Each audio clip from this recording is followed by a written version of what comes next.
महासमुंद जिले के सीमावर्ती क्षेत्र में सक्रिय Bargarh Balangir Mahasamund divisional committee DVC के सदस्यों को आत्मसमर्पण कराने हेतु विभिन्न संपर्क माध्यम, आकाशवाणी, बैनर, पोस्टर, पैम्पलेट तथा संवाद माध्यम से लगातार अपील की जा रही थी।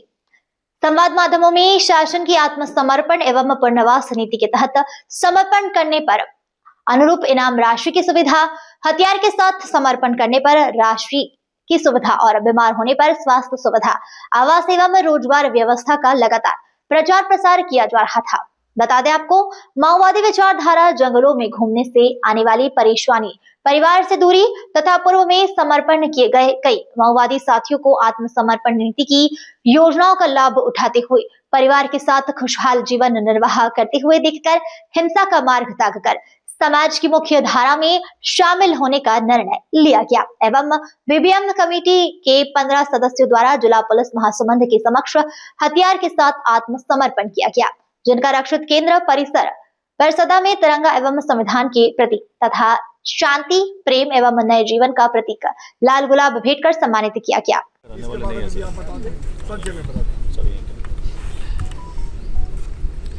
आज सुरक्षा बलों के लिए एक महत्वपूर्ण दिन है। न केवल सुरक्षा बलों के लिए एक बहुत बड़ी सफलता है, बल्कि जो शासन की जो शांति, विश्वास और विकास की नीति है, उसका एक ज्वलंत उदाहरण है कि आज बरगढ़, बलांगीर और महासमुंद डिवीजन के 15 सशस्त्र माओवादियों द्वारा समाज की मुख्यधारा में जुड़ने के उद्देश्य से आज महासमुंद पुलिस के समक्ष उनके द्वारा पुनर्वासित करने के लिए आगे आए हैं। सर वो माइक ले लीजिए, माइक ले लेंगे सर, आवाज़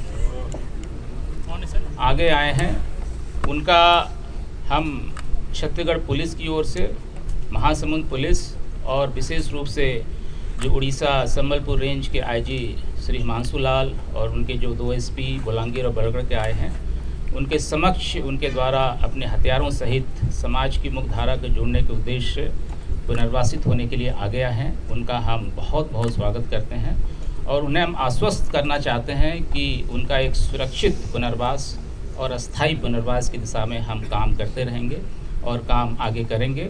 और साथ ही साथ मैं उन्हें यह भी विश्वास दिलाना चाहता हूं कि जिस तरीके से आपके साथियों ने बस्तर में एवं अन्य राज्यों में सामूहिक रूप से समाज की मुख्यधारा जोड़ने के उद्देश्य से आगे हैं और उनका जिस प्रकार से पुनर्वास हो रहा है, तो निश्चित तौर पे आपका जो आगे आने वाला जीवन है निश्चित तौर पे ये अच्छा होगा। और आपने जो माओवादियों की जो हिंसक विचारधारा थी, शस्त्र के बल पर, हथियार के बल पर सत्ता हासिल करना, हथियार के बल पर लोगों को भय दिखा करके जो एक युवाओं को अंधकार में रखा गया, उससे आज आगे आप निकल के आए हैं और जो भारत की जो लोकतांत्रिक शासन प्रणाली है उसमें अपना विश्वास दिखाया है। इसी के तहत आज उनको भारत का संविधान, तिरंगा और गुलाब के फूल देकर उनका स्वागत किया है।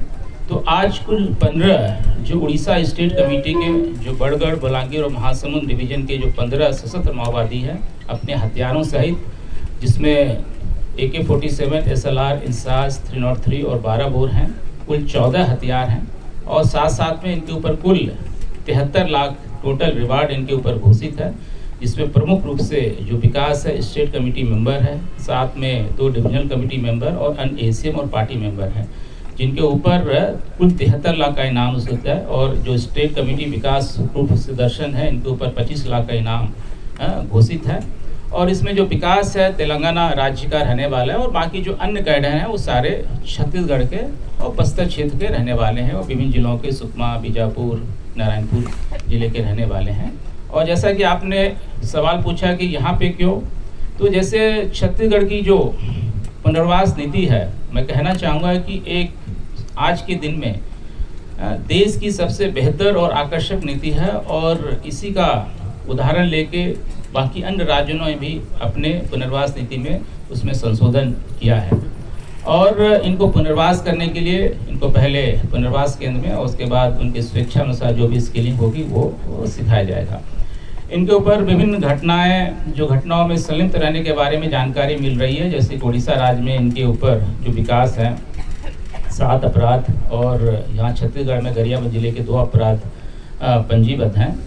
तो इस तरीके से और बाकी इनसे अभी और पूछताछ की जाएगी और बाकी अन्य जो खुलासे होंगे उनके अनुरूप यहाँ की पुलिस आगे कार्रवाई करेंगे। तो ये बहुत ही सुखद क्षण है। और जैसा कि मैंने पहले बताया कि बस 2024 से छत्तीसगढ़ शासन ने और भारत सरकार के गृह मंत्रालय के भरपूर सहयोग से एक विशेष नीति के तहत काम किया। उसी की नीति का परिणाम है कि आज छत्तीसगढ़ में और पूरे देश में जो माओवाद अंतिम सांसें ले रहा है और छत्तीसगढ़ और पूरे देश में माओवाद अंतिम दहलीज पे खड़ा है, खात्मे की ओर है।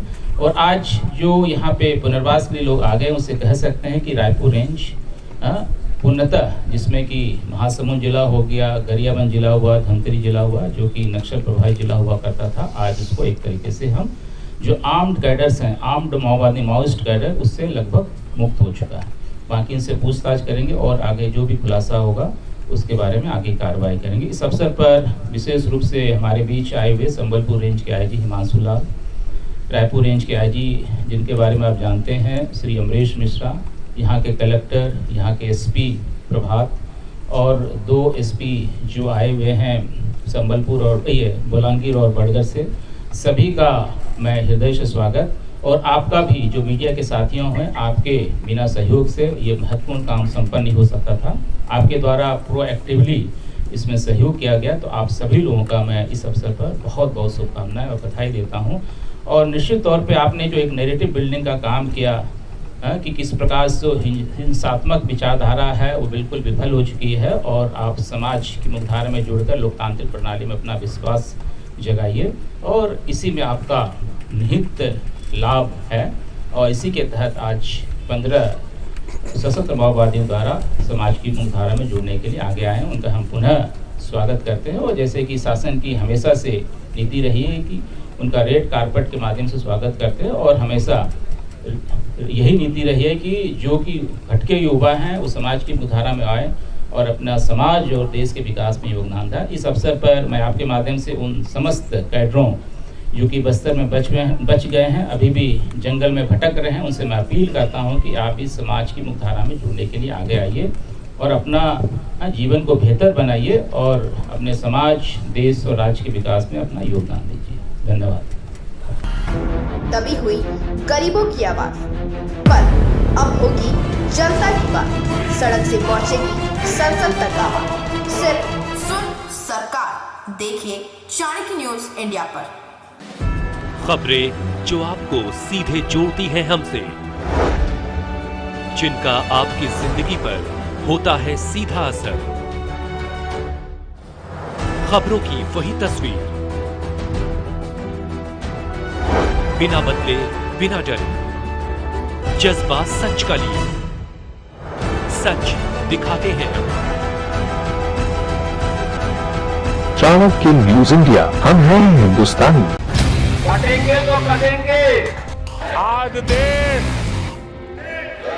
इनसे कह रहा है तुमसे नहीं हो पाएगा। Can you understand the ignorance? We are not looking for your admiration. आपको अपना काम करना पड़ेगा। राजनीति देखिए चाणक्य न्यूज इंडिया के साथ।